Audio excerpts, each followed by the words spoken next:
The Elves and the Shoemaker.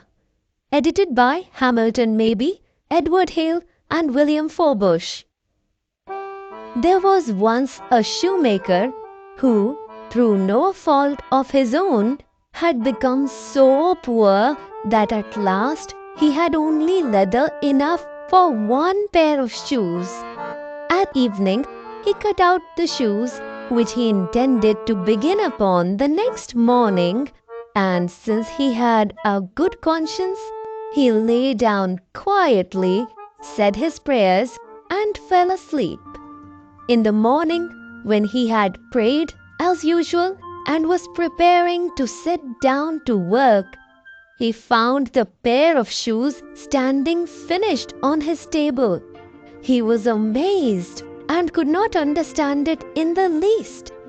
He took the shoes in his hand to examine them more closely. They were so neatly sewn that not a stitch was out of place, and were really the work of a master hand.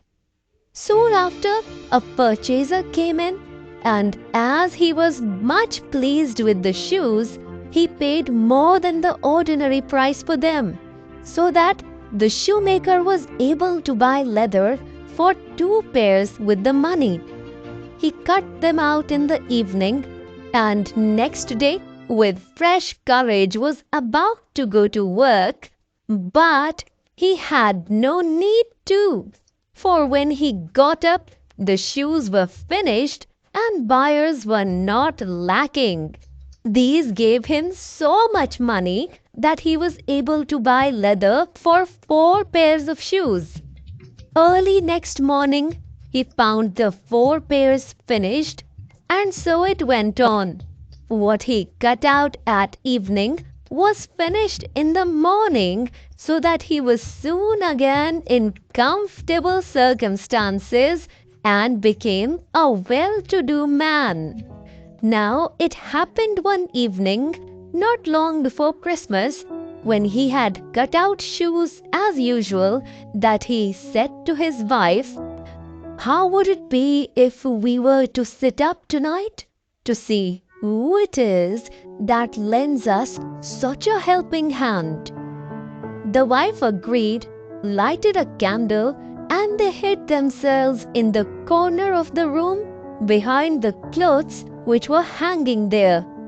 At midnight came 2 little naked men who sat down at the shoemaker's table, took up the cutout work, and began their tiny fingers to stitch, sew, and hammer so neatly and quickly that the shoemaker could not believe his eyes. They did not stop till everything was finished and stood complete on the table. Then they ran swiftly away. The next day the wife said, "The little men have made us rich, and we ought to show them our gratitude. They run about with nothing on and must freeze with cold. Now I will make them little shirts, coats, waistcoats, and hose, and will even knit them stout stockings, and you shall make them each a pair of shoes." The husband agreed, and at evening, when they had everything ready, they laid out the presents on the table and hid themselves to see how the little men would behave. At midnight, they came skipping in and were about to set to work, but instead of the leather ready cut out, they found the charming little clothes. At first, they were surprised, then excessively delighted. With their greatest speed, they put on and smoothed down the pretty clothes, singing, "Now we are dressed so fine and neat, why cobble more for others' feet?"